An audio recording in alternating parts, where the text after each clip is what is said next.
Welcome to the fourth and the last week of our Black America Summit 2. We are Black at it again. Over the last month, the month of August, we've been exploring the current state of Black America in 2021. And I hope to continue our nonprofit's mission to unite, educate, strategize, and inspire. Honestly, I've been so inspired by you all and the phenomenal panelists we've had over the last few weeks. And today's theme is wealth. We have three incredible panels in store for you all, beginning with the panel on cannabis industry and ending with a panel about DEI and the workplace. This year's summit would not have been possible without the sponsorship of Arts Business Collaborative, donations from you all, and incredible support from my BAS team, including Vicki Nacope and Jessica Nicely Williams. They've worked tirelessly with me to pull off Black America Summit 2. And so before we begin our first panel, I want to give a special thanks to you all as the audience for taking time to join us today. I also want to welcome you all to share your thoughts and comments throughout today's panels, because our summits are a line of communication for you with subject matter experts and industry leaders. So we truly, truly value your comments and your responses. So without any further delay, let's begin our week 4 of Black America Summit 2 with Nayomi and building wealth through the cannabis industry. So we'll just give that just one moment.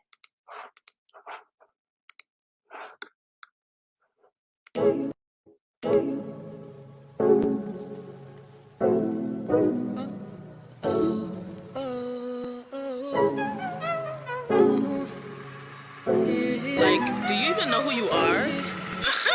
I am black, biggity black, American, yes, but bigger than that. Spitting opinions, rooted in facts. Hope you aware the culture is bigger than plats. Used to be a summit, now we got a podcast. Give you something, you ain't know you want it. Black American podcast, Black American podcast. You might hear something.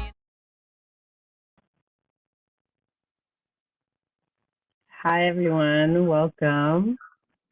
I'm going to just introduce us first to get everything started, and then I'm so hyped for this conversation and to hear what's going on. It looks like we're going to wait a little bit while Vanessa comes on, but in the meantime, I'll introduce everything. So welcome, everyone. This panel is called Building Wealth Through Cannabis. We're exploring less explored career paths and asking our panelists to share their thoughts on new ways to build wealth during this pandemic. So to introduce folks, I'll start with Iyana Edouard. Iyana is a cannabis industry marketing specialist at MJI Cannamarketing and a content creator. She hosts the podcast Wine, Weed, and Weave, and is the creator of Kush and Cute and the Hemp Honey Shop. Thank you. Yes, hi, welcome. Thank you for having me. I'm super excited. Me too. I'll next introduce Todd Scott.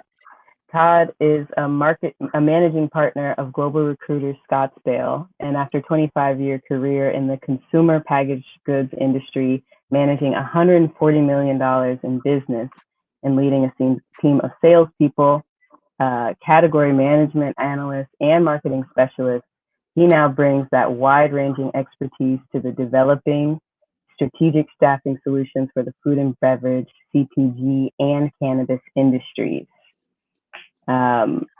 Their business, they partner also with private equity and venture capital groups to find executives for key leadership roles in the companies in which you invest.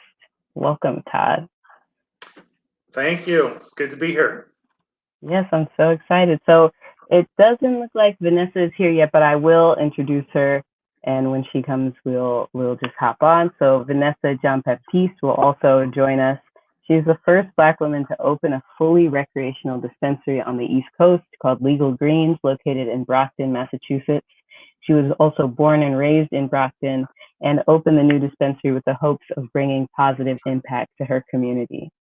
So I'm so excited to have everybody here. And I'm going to start with just an umbrella a question, right? It can go all the ways anyway. But our umbrella question is, how would you define the cannabis industry generally and then particularly in your state?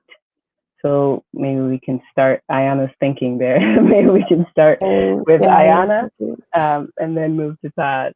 Oh man, how would you define the cannabis industry? That's a great question because it's so new and it's always changing, and it's kind of hard to define because it's so new and always changing. But to me, I definitely define the cannabis industry as a space that's not only an industry you can make money off of, but it's also a community, and it's also an educational hub, because no matter what you're selling, no matter what you're doing, no matter who you're talking to, you know, those two things are kind of always going to be a part of the industry. Is there's a community side, you know, there's patients that have been using this plant for years and they're kind of re-understanding the new dynamic of the dispensaries. There's people who are trying it for the first time. There are people who are, you know, looking to be business owners, and everyone's part of kind of a sub community in the industry. As like particular me, I'm part of the women of color in cannabis community, which is just a smaller community within cannabis. And then also just like having, you know, understanding of the plant and how it works and what it does for your body and your mind. That education factor is always in there, and I really appreciate that education is such a big part of the cannabis industry as well. Beautiful. Thank you. There's so much I want to unpack there, but I also want to pass that question on to Todd as well. How would you define the cannabis industry generally and then particularly in your state? Generally, usually the first word I use to describe it is chaotic, because you know, in addition to what Iyana said, you know, it is dynamic and changing all the time, which is what makes it really exciting.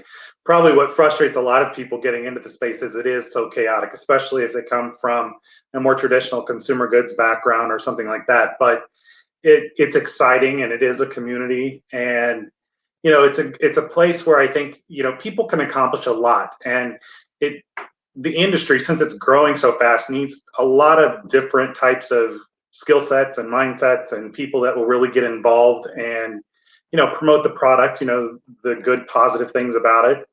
And because there are a lot of very positive things about the industry. So but as far as in particular in my state, I live in Arizona, but I work all over the country. So it's kind of in Arizona, the adult use law passed in November. So there's a lot going on here with a lot of companies expanding, et cetera. But like I said, I work all over the country. So it's really, it's similar everywhere. It's a little bit chaotic, but it's a booming industry. It's exciting to be in because it's one of the fastest growing industries in the country. When you hear, you know, especially last year, when you heard so many companies that were struggling, you know, with the shutdowns and everything else, the cannabis industry on the most part was thriving. So it continues to do so. It makes it a very exciting place to be. Wow. Did you have something that you wanted to add to that, Iyana? Oh no, I definitely agree on the chaotic part. That's all. Perfect. Thank you so much for those answers. Something that's really that I appreciate what both of you highlighted about the cannabis industry is that there is the business element of it, right? Like you can build wealth in this industry, and there's the community and there's the benefits. And so I really like that it sounds balanced in terms of you can have financial wealth, but also you can help your community. And so in that sense, I want to hear more about how each of you got into the cannabis industry. What drove you, and I guess what continues to excite you in your work? Iyana? So I got in the cannabis industry in 2016, straight out of college. It wasn't my plan to get in the cannabis industry. It didn't exist when I went to college. And I got my degree in journalism, actually. I grew up in Texas. I'm from Houston, Texas. I was born in Brockton, Massachusetts, actually, though. And I'm Haitian, so even crazier that I have, you know, are kind of on this panel with another Haitian woman from Brockton in the cannabis industry. And that kind of said something that, like, I feel like I kind of always have had a tie to plants and to plant medicine. And I didn't really realize it until I started trying it and started learning more about it. And 2016, I left Texas to move to California and didn't have no money, didn't have any sort of plan. and just kind of got odd jobs wherever I could. And I ended up getting a marketing job for a glass company, like a wholesale, like glass company that sells bongs and grinders and things. And I was the only woman there. I was the only woman of color.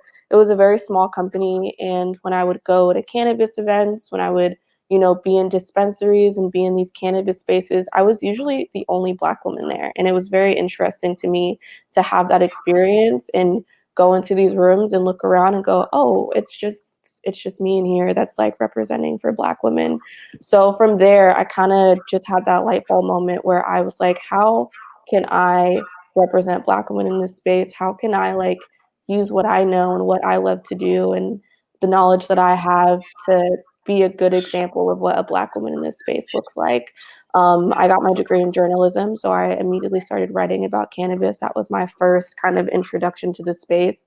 And that transitioned to marketing, and then that transitioned to PR, and then that transitioned to branding and design. And I kind of took all the skills and all the things that I like doing and just made them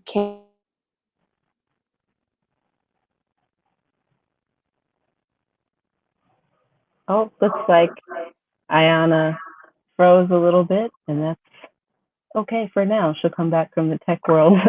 I want to introduce Vanessa, who popped on here. Hi, welcome. I've read your bio for folks, but again, I'll just mention your incredible story of being the first Black woman to open a fully recreational dispensary on the East Coast, Legal Greens, located in Brockton, Massachusetts. You're also born in Brockton and opened a new dispensary in hopes to bring a positive impact to your community. So the first question that I asked both Todd and Iyana is, how would you describe the cannabis industry generally and in your state particularly?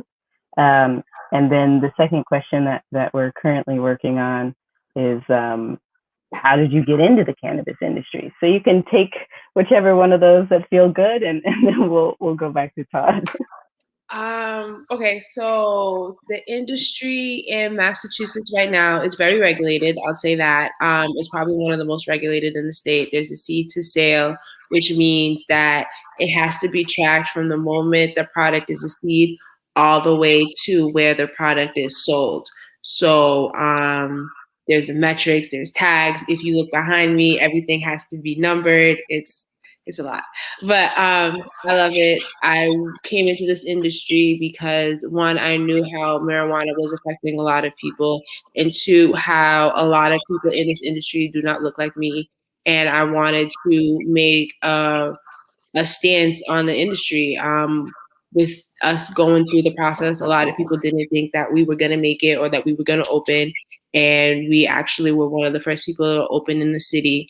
And me opening made myself the first, obviously, like you said, the first Black woman to open in the East Coast as a recreational, fully recreational, which means medical opened in 2016.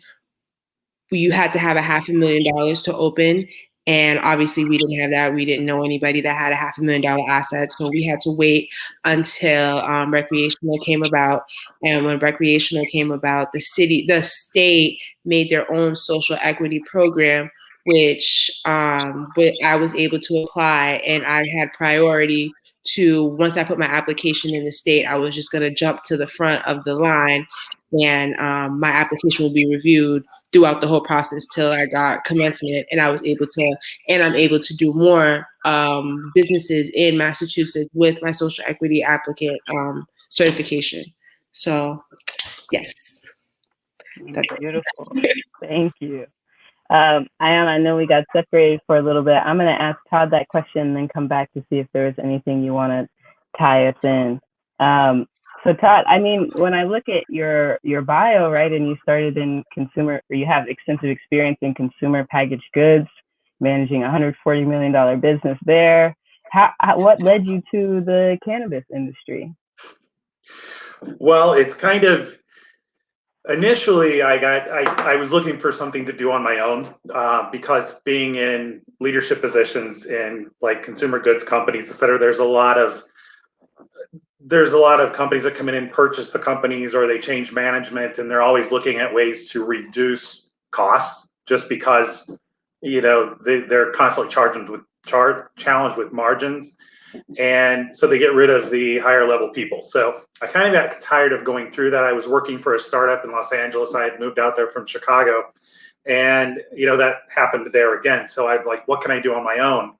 And I started looking into businesses that I could run, and recruiting just kind of fit, because throughout my career I've always hired and trained people, and looked for good quality people to be on teams. And so that's what piqued my interest in recruiting. Global Recruiter Network, which is the franchise that I own, is one of 200 offices in the country. None of them were in the cannabis industry, and the cannabis industry really interested me because, one, I grew up in agriculture in Kansas, so I've always been familiar with growing plants, and always had gardens and vegetable gardens, etc. And I'm a big believer in natural healing. I'm not saying I'm anti-pharma, but I believe in taking a natural approach first. And so it just kind of blended together. It was a little bit crazy at first, because I had, people are like, why would you get into the GRN people that own 200 offices were like, nobody was doing cannabis. So I thought I was a little crazy. And, then I had to talk with my family, because, I felt like my mother's 80 years old. And I felt like when I told her I felt like I was 16 again in the kitchen getting the gateway drug lecture.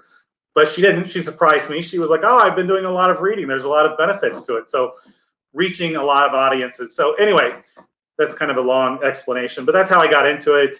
And I really enjoy it. I love, the industry. I think it's very interesting, and a lot of people in it, really good quality people that are looking to help others, and they just want to, do something beneficial. Beautiful.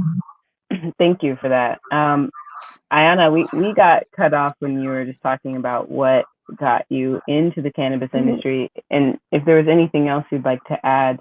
Yeah, I'm not sure exactly where I was cut off. I don't know how much you guys heard. Right. You were talking about, again, how when you started, you got a journalism degree, and then you were working with a small business, and you noticed that you were the only Black woman, the only woman sometimes even in these spaces.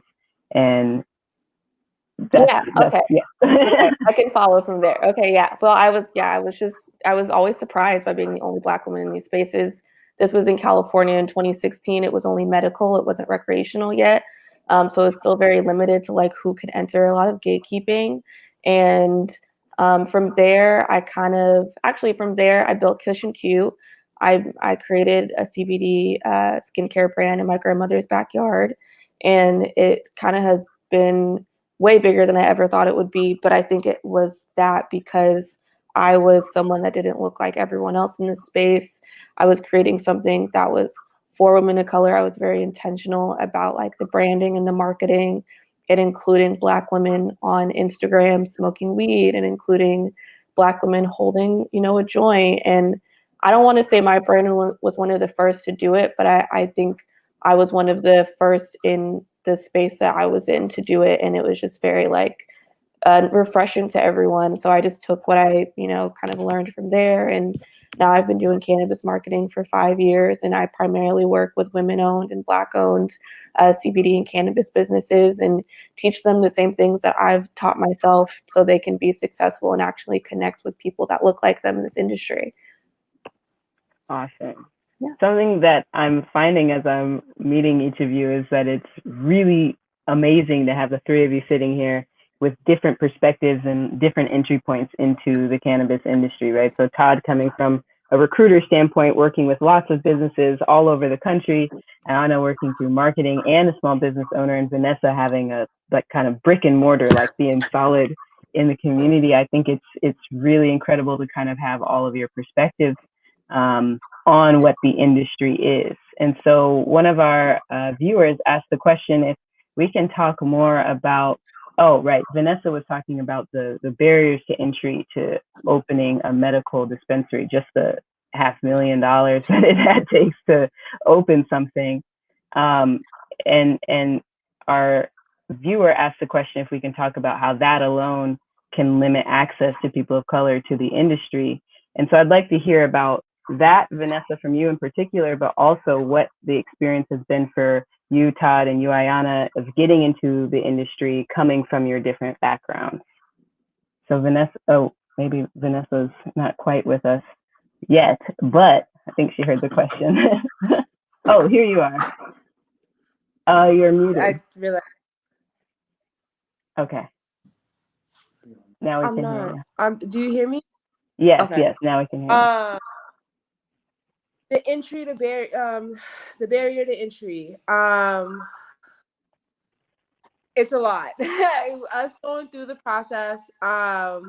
Like I said, the Massachusetts made their own social equity program, and with that, they had their provisions for it, and a lot of people, they had a lot of ideas, but more so not a lot of action towards it. And probably 6 months is when they started to start programs for it to have their social equity application be able to do classes to start a business, start a business plan, and how to go through the whole state process and the application. But by that time, when they started to do that, I had already indulged myself in the actual regulations to figure out how to put the application in the state. As far as getting the host agreement, that was one of our biggest hurdles, because if you do not have a host agreement, it means a contract with the city to be allowed to sell or to do anything with marijuana, you won't be able to do an application with the state or complete an application with the state without that. And how the state regulated it, it was only the mayor or a city selectman, a town selectman, that was able to negotiate that regulation, or if the city created their own cannabis commission that dealt with host agreements. With my city, us just dealing with the mayor, and at first that time that mayor was not giving host agreements to people that look like me. He was giving host agreements to his campaign donors over the years that helped him be who he is at that time. Um, I had to voice my opinion and say that what he was doing wasn't fair and how social equity was supposed to be. That's what the state wanted, and he was not taking that into consideration.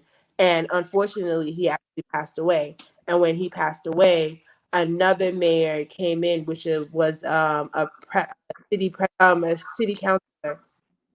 And once he became mayor, he strictly opened it for social equity and economic empowerment. And with him doing that, that's how I was able to negotiate a contract with the city to go to the state. So there's a Wow. lot of barriers, because yes, the state wants social equity, but they leave it up to cities and towns to make that decision. But in Massachusetts, there is a lot of mayors or city select that do not look like me, and a lot of suburbs were created when there was like that Boston busing and stuff. So it's like there's like low key racism in Massachusetts, but people don't want to like broadcast it. But without that host agreement, you're not able to get you're not able to get an application with the state, to complete an application with the state. Wow. Yeah, that's a story. That's a lot. Thank you for sharing. Todd, I'm wondering if you can speak to any barriers of entry that you experienced kind of switching industries, and also if there are things that you wish you knew prior to starting in the industry. There weren't really barriers for me. I wouldn't say as far as initially getting into it, other than having to come up with the money to get the business started, etc. The biggest issue for me in starting this kind of business, and especially since I was from outside the cannabis industry, is just making the connections and building, communicating with people, trying to get them to trust me to help them with their hiring needs. So a lot of it is, and they put us through training, to teach us how to do the recruiting and build your business, etc. Of course, I came into it like I did everything. I think, oh, I'm going to be great at this. It just requires a lot of hard work, and I can do it, and I'll beat these goals faster than everybody else. Well, that didn't happen. It took me just as long as I said it would. So it was a lot of building from scratch, and reaching out. And in this kind of business, they say it takes 6 to 7 touches before somebody will engage with you. Because people have more ways than ever to communicate nowadays, and they're worse at it than ever on the most part. So that was the biggest challenge, and it's a slow build, and you just have to be very determined to make it work. But it was very different because I went from a position of people reaching out to me because I was responsible for a large portion of their business. And so I would get like 300 emails a day on people needing things from me to complete silence. And so that was a big adjustment. So it's just building it from the ground up. And that was my biggest challenge. What would I have done differently in hindsight? I think that was your question, or something similar. Yeah, or what you wish you knew. I wish that I had known the amount. Well, if I knew the amount of time it was going to take to get it going, I may not have done it. But I'm glad I didn't know that, because now I really enjoy it. But knowing what I know now, I wish I had done it, maybe 4 or 5 years before, because I would be much further along. And that's probably the only thing, because it does take time. But that's probably the only thing that I would have done differently. Yeah, thank you for sharing that. Iyana, I would love to hear more about any barriers to entry that you experienced, and also, what you wish you knew. Yeah, for sure. Well, first, I just wanted to say I really admire Vanessa and the work that she's doing and the work that she did working for dispensaries. I know how much money that cost. And I mentioned to Naomi earlier, I'm also Haitian and I was born in Brockton, Massachusetts. So I know you had some other barriers you probably had to, go through as well. And seeing women like Vanessa build dispensaries and being the first Black woman to do something just absolutely inspires me so much. And when I saw there was a Black woman in Brockton who owned a dispensary, and then I saw she was on the same panel as me, I was really excited. So I just wanted to say hi to Vanessa. But yeah, some of the things that, oh man, I wish I knew that it takes a lot of time, it takes a lot of money, and it takes a lot of patience. And you need to know kind of what you're doing, but no one really knows what they're doing. So it's a little tricky. In terms of barriers, the barriers that have faced have definitely been more on the legal and financial side, because the industry is so new. The laws are changing all the time, including how you are able to take payments as a cannabis business. So for me, having a CBD business, I learned that, in order to even sell CBD online, you see thousands of people selling CBD products, but I didn't know you had to get a certificate of analysis. I didn't know you had to find a bank that will accept CBD businesses. I didn't know that you had to get payment processors that will accept CBD businesses. I didn't know that websites will kick you off because they think you're selling drugs. I didn't know that payment processors will kick you off because they think you're selling drugs.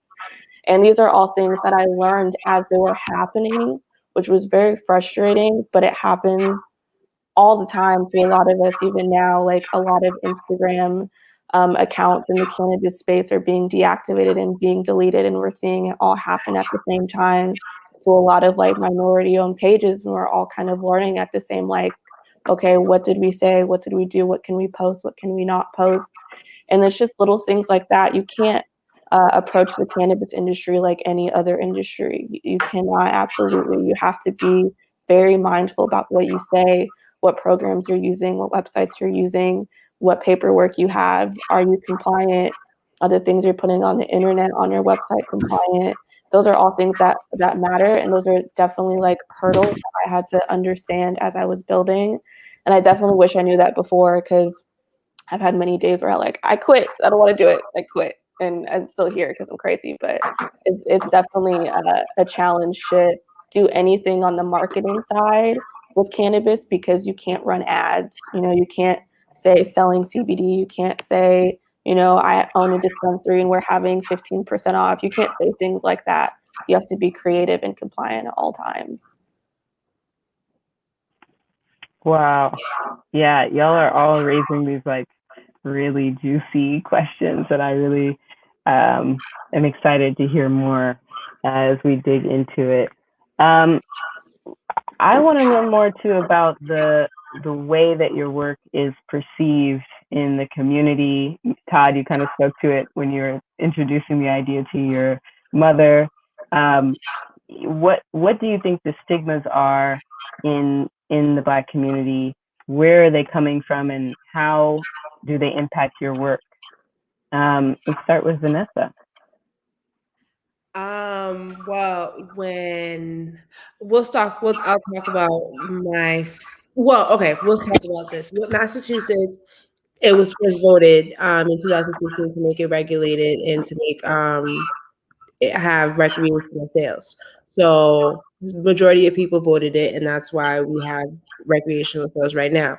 As far as Brockton, a lot of people were, kind of iffy, but they felt like it was needed in the city because the city needed a lot of money to have roads, schools, and stuff like that, and like buildings that are dilapidated. And that's why I chose what I chose. And if you know Brockton, downtown area hasn't always been the best area. And now they're like starting to fix that area and build apartments, and we chose to be in that area as well. So with that, a lot of people were kind of skeptical of having the marijuana in that certain area, but we cleaned up that area. We cleaned up the building. If once you like go on Pleasant Street, it used to be like this red barbershop, laundromat building, but now it's like a real clean, sleek, modern building. And that alone, when I would like be in the city, a lot of people would say, "Oh wow, you cleaned up the area. Oh wow, you cleaned up the area." And that alone made people's minds change of the marijuana thing. And the fact that we're open, we don't have any issues so far, thank God. And that's changing people's minds. We're giving money to the state, to the city, and to the state. So people can't really complain about that. And then my parents, when I first told them about me going into the marijuana industry, my mom was definitely not for it. As the Haitian parents, they were like, no, this is drugs. Like, what are you doing? This is not your thing. You need to leave. But now that I'm open, my dad is actually like trying products, and my mom, I can have like conversations with her about marijuana and stuff. So it's different. And obviously they see that I'm open. A lot of people are talking to them about me being open and me being on the news and stuff like that. So they're proud. People, it's changing slowly but surely. I feel like marijuana won't be the gateway drug, but as more so like something that helps people with mental issues, drug addiction, and all that stuff. And then how we're benefiting. I mean, how we are actually doing an expungement clinic in our dispensary, probably like in 2 weeks, September 17th. And me being a criminal justice, I have a bachelor's in criminal justice, and what I want to do is change that stigma on that war of drugs, because I know that once people have that record on their they're not going to be able to get a job, or people are going to have that stigma against them because of what they have been charged for, even like a dismissed charge that still comes up on your record. So we want to bring that information to people that they can expunge their record, they could seal it, and here's other ways that you could do it, and we're giving that information for free. So we want to help the community. I want to help the community because a lot of people have been affected, and we're in Brockton, that is majority of Black city. So I have to help my people. If I don't, who will?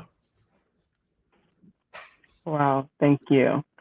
Yeah, Iyana, would you also like to speak to this? Can you repeat the question? I'm sorry. Yeah, what are some stigmas that you feel are around cannabis, and particularly within the Black community? Where do you think they come from, and how are they impacting your work? I think the stigmas come from trauma, honestly. The stigmas definitely come from trauma from where I'm from.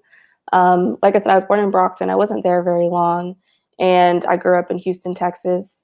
And there are definitely a lot of people that I knew that got arrested for having very small amounts of weed, or had cousins that maybe had, an eighth, and they were just trying to sell the eighth so they can pay their bills. And now they're not, in their homes anymore. And it's very scary to just have this plant in your hand that'll get you locked up immediately. And this is kind of why I was like, I got to get the heck out of Texas, because I'm too cute to get arrested. I can't do it. Like, I love cannabis and I love telling people about it, but this is a very scary place to be in order to do it. It definitely comes from trauma and just fear. And I think that was obviously on purpose. You know, if you go into the long history of the war on drugs, you know, Black and brown people were targeted specifically. So you could have, you know, that disproportionate number in the criminal justice system. And it still is impacting a lot of us today. And even if, you know, you aren't someone who's been in jail, you know, someone, like all of us, at least everyone that I know, knows someone who has somehow been affected by cannabis in a negative way, not even from the usage, but from how it was perceived by someone outside of them and them getting in trouble for it.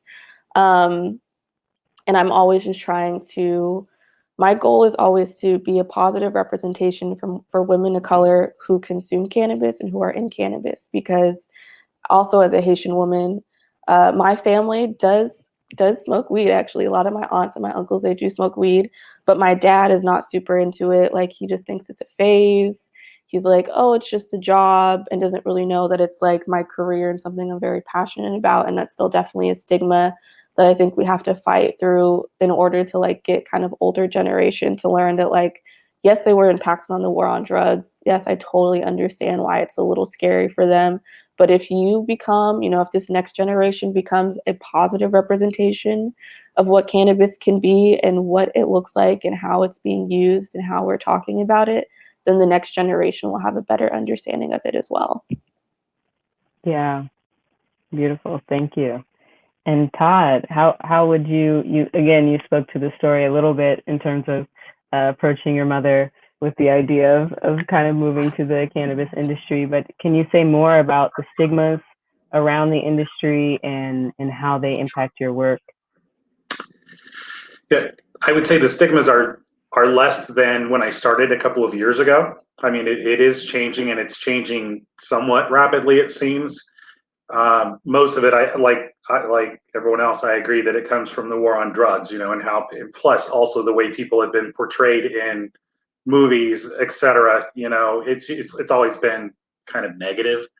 I think people are starting to overcome that, and then you have the big.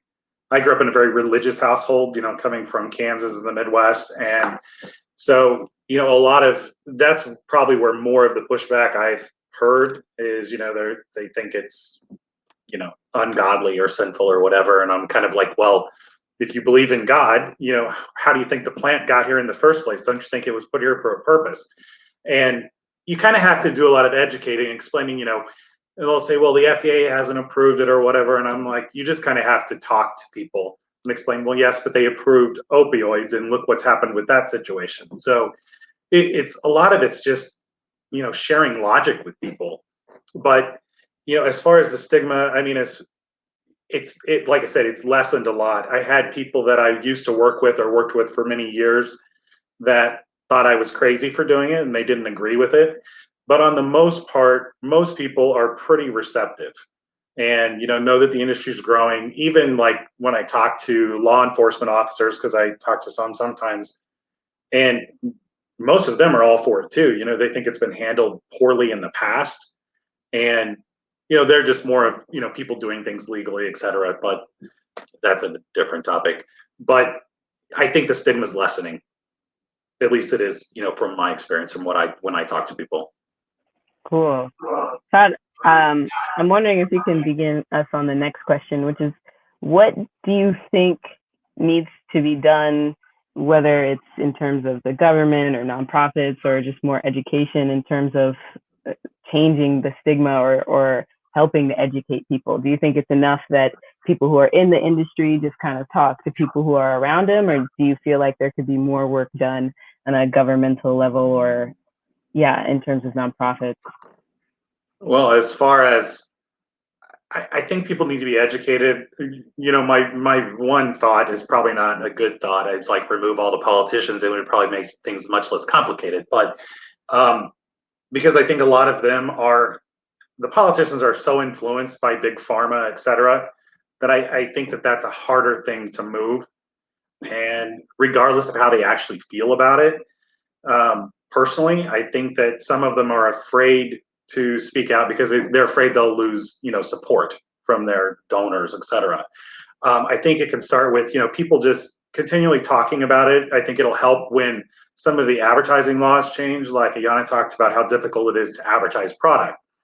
When some of that changes and people can see it more on a regular basis and be desensitized to the negativity of it and see it in a more positive light, that will only help over time, I think. And, you know, and a lot of it too, and going back, I have kids that are teenagers, and even in school still, they address drug use, etc.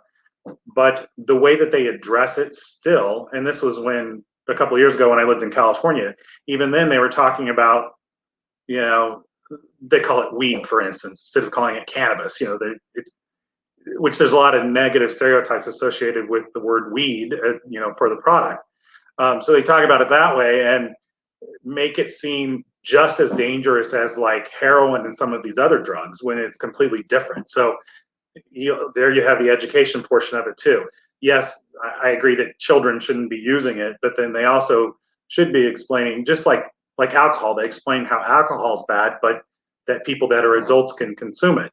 So if it's legal, they should be expressing that as well, rather than, you know, trying to drill it into kids' heads that it's just the same evil as like heroin or something.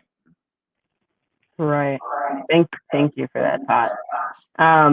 Vanessa and Iyana, I want to hear your thoughts as well on what work can be done to change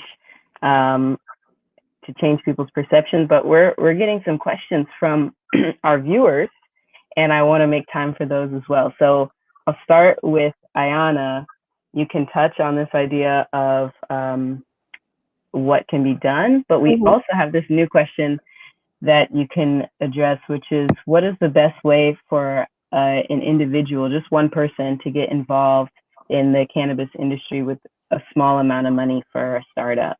Ooh, that's a great question. So when I started my business, I had no money. I started my business with like $60. I went to Smart and Final, I bought some stuff and kind of just made it happen. I think in your mind, you think you need a lot to start, but you kind of don't, depending on what you're doing, depending on your budget. Like if you are trying to start like an ancillary business, really don't really need too much money to start that. It's usually a digital space, so you really need the money to just like host a domain, buy a website.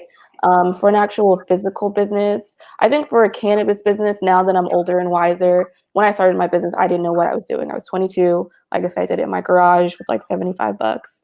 But if I kind of did it over again, I would probably start with about $1,200-1,500 just to cover, you know, the certifications and the legal fees alone.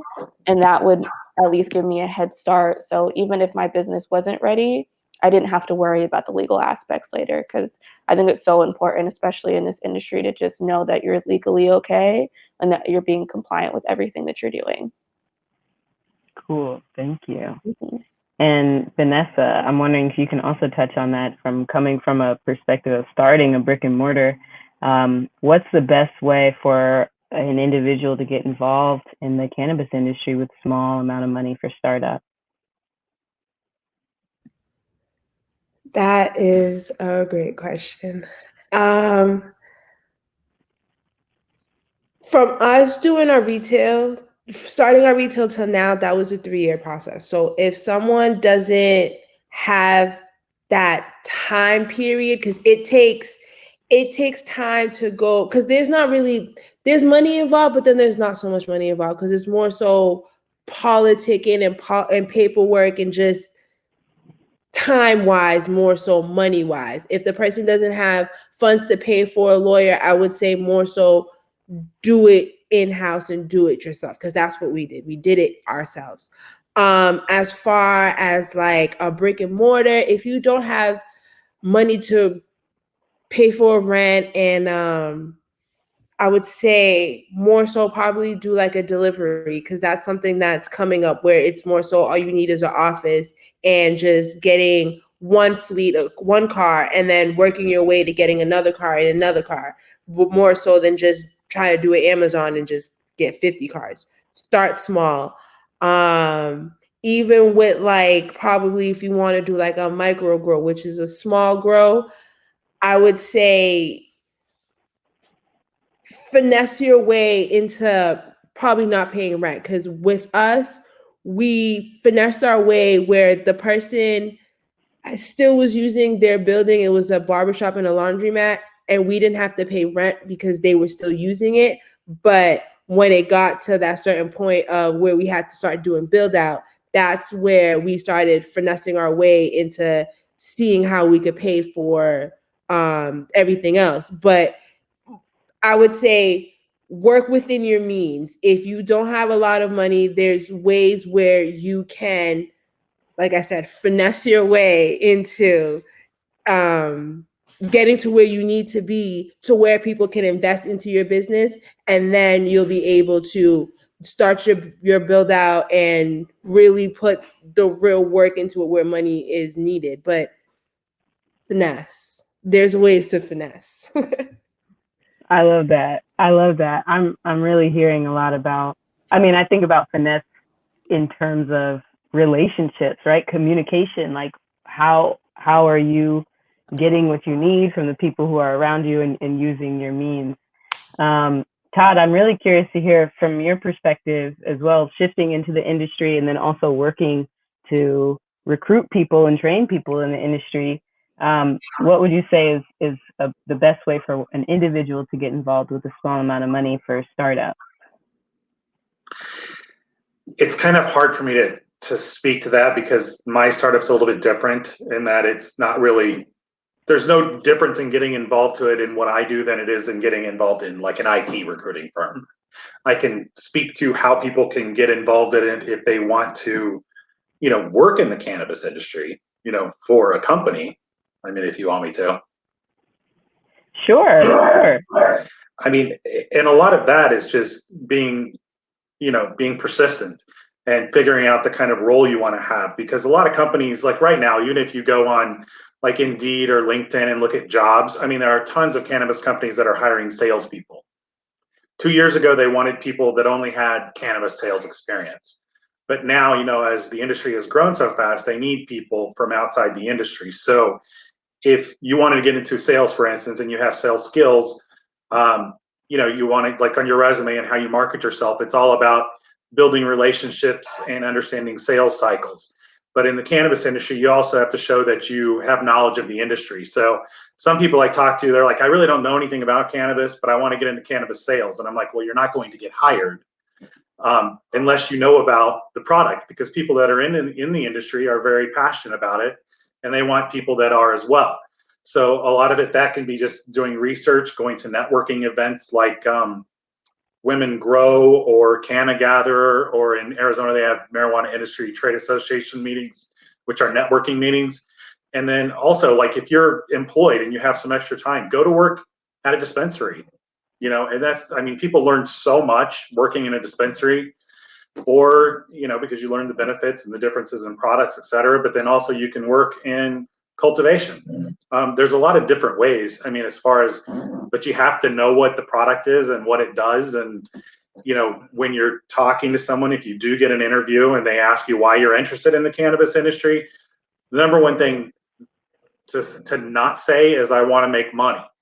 Because people are, first and foremost, they don't want to hear that at first. Sure, everybody wants a job so they can earn a wage, but they want to know kind of what your skill set is and what you're passionate, why you're passionate about the cannabis industry. Because if you're passionate about it, then you're more likely to do well and help their company, rather than just being in it for, making a dollar. Yeah. That's all really, really helpful and insightful, and I think brought together what Vanessa and Iyana were saying. So thank you, Todd. We have just a few minutes here for a question from the viewers, and we have another one that says, what are some of the future positive projections for growth that y'all are observing in the cannabis industry? And I'd like to start with Iyana. How do you see the cannabis industry growing, and where do you see it going? Yeah, I definitely see more diversity, which is great. I'm not the only Black woman in the room anymore. I love it.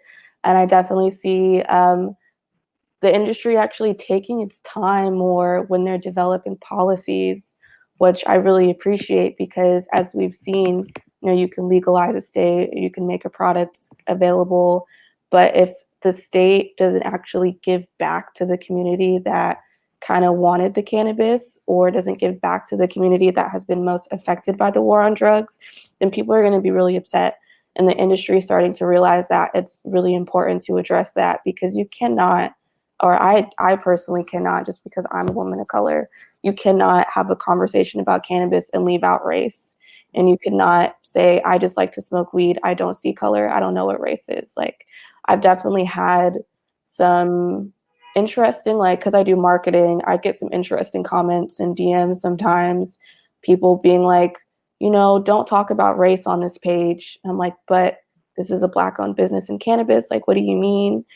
But now I'm seeing that people are more so asking, like, hey, I'm a consumer. Where can I go find more Black-owned cannabis brands? Or like, what brands are part of the social equity grants? Or, you know, what brands do you like that are Black-owned that I can support? And I really appreciate that consumers and the industry, behind the people other than the consumers, the actual like professionals, are actually taking time to say, okay, we need to actually like talk about this and include people of color in this conversation in this industry, because it's long overdue, long overdue. Yeah, thank you. Vanessa, what would you like to add in terms of, from your perspective, what are some of the future positive projections for growth in the cannabis industry? How is it growing, and where do you see it going? I actually see it going to where it could actually be federally decriminalized. And then with that, I know a lot of people don't want like the Amazons and like the Newports to come in, but like I see it to where we could probably bring in probably third world countries where they could strictly, because they're the ones that were growing the cocaine and the fentanyl and all that stuff. And we could switch it around to where they could just grow marijuana. And with that, they could legally import it to any other country, and they could make sort of like revenue. And that's how I would love to see it. I don't know if that would really happen, but that's my plan. That's how I see it in my mind. That's the perspective I have not heard before. So thank you so much for sharing that vision. I mean, even for just folks in the audience who aren't in the cannabis industry or who are thinking about it, it kind of allows them to insert their imagination to see where then they can get involved. So I think that that's really incredible. Exactly. And Todd, I'm wondering, from your perspective, what are some of the ways you see the cannabis industry growing, and what are some positive projections that you're seeing as it moves forward? Well, it's growing on so many fronts, you know, as far as, you know, and how people get into it. I mean, there's a lot of companies that, you know, some of them just sell flour, some sell flour and edibles. I see the beverage section is a very small portion of it right now. And I know there are several companies that are working on developing beverage products for the space, especially in California. But I mean, it's just going to continue to grow. I mean, as far as people wanting to get into the industry, there's also, I know we're talking about cannabis, but there's also the hemp side of it. So if people are more industrial minded, or, you know, they're more into like green initiatives, I mean, there's a lot of work being done with like hemp also, that where they're coming up with building products and plastic substitutes and things like that. So if you're a culinary person, there's room for people. If you're into industry, there's room for people, and they need people that are smart and want to work hard. So it's just a matter of finding the niche that you're looking for and helping the industry grow. And I will say that I talk to people all over the country. So if anybody, you know, wants advice, you know, or needs feedback or whatever, I'm always looking for quality people to market to companies that are looking for jobs. I mean, I look for people, but then people can also reach out to me if you know, if you're looking for a position and they want to get into the industry and just either need advice or want help, I'm more than open to that. Beautiful, thank you. We have one more question, and then we'll move to closing statements. So our question is, are there any scams within the industry that people should be aware of if they want to enter the industry? I'm also hearing, like, what are some red flags that maybe have come up for you along the way where you're like, I'm not gonna work with you, or anything, yeah, what have you seen, and what kind of things would you give to folks to beware of as they enter the industry? I'd like to hear from you, Vanessa. What has come up for you?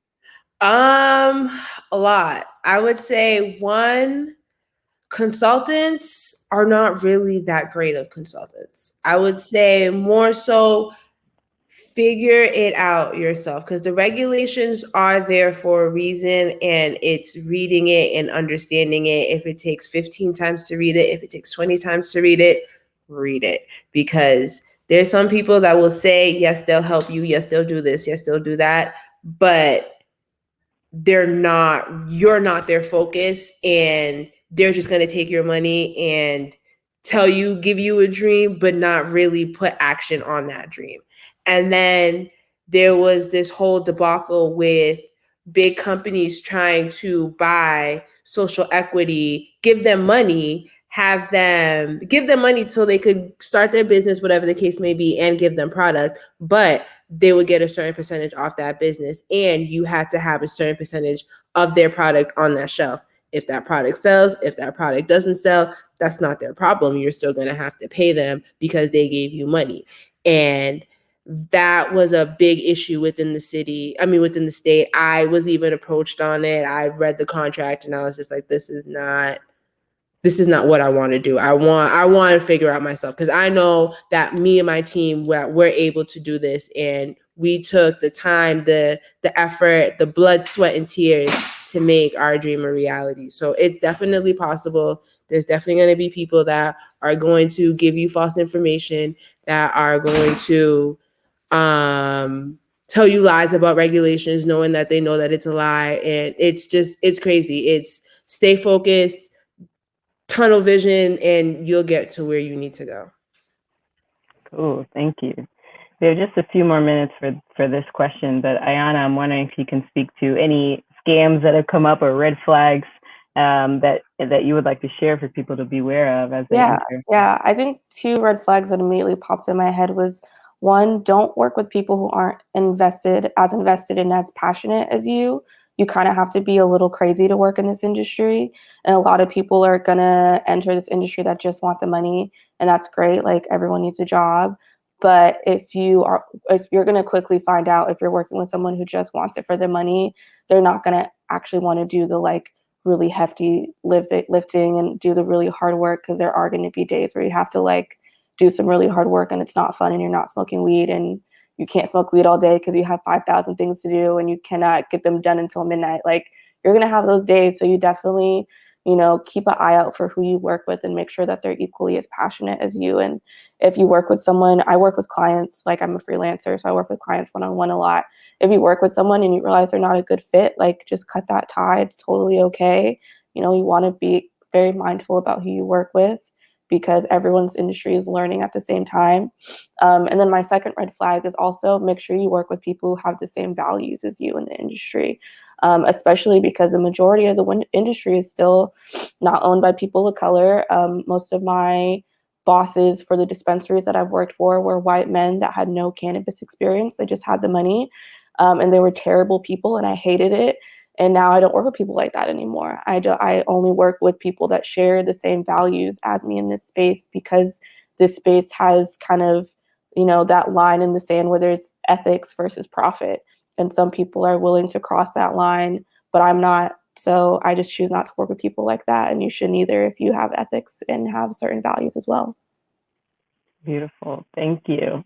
And Todd, what are some scams or red flags folks should look out for? We have just a few seconds before we have to go around and close. Sure.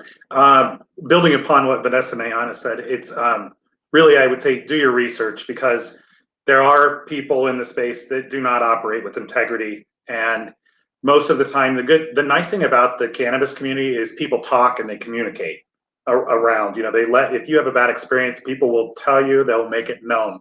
So if you're going to interview with a company, do your research, because there are people that have had really terrible experiences with people that don't share the same values, like what was just addressed, and they're out for the money, they're in it for themselves, and they've kind of screwed people over. So you just kind of have to keep an eye out for that. Awesome. Thank you. And in our last 30 seconds, I'm wondering if y'all can go around and share with everyone how they can stay in contact with you, how they can support your work. Vanessa? We have an Instagram page. We have a Facebook page, Legal Greens. And then I have an Instagram page, VANESSA at 90. And if anybody wants information, or they could always email us at info@legalgreens. And we do informations. We do thanks, Mark. We do, sorry. We've done videos on how to start a marijuana company and stuff like that. So if anybody ever wants information, they could always email us at info@legalgreens. Thanks. Thank you. And Iyana, how can folks stay in contact with you and support you? You can find me at the Marijuana Iyana, and my website is MJI Cannamarketing. Beautiful. And Todd, how can folks stay in contact with you? I'm on LinkedIn a lot, but it's Global Recruiters of Scottsdale. And my name's Todd Scott, like it's listed. It's about as simple as you can get. Not saying that I am, but that's the way. Just reach out anytime. And tscott@GRN Scottsdale is my email address. So I'd be happy to talk with anyone. Beautiful. Thank you all so much for participating in this panel, sharing your knowledge, sharing your energy. And thanks to all the viewers for being here. We're at our hour, and I want to honor that so folks can get to the next panel. So thank you so much, everyone, and have a beautiful day. Thank you.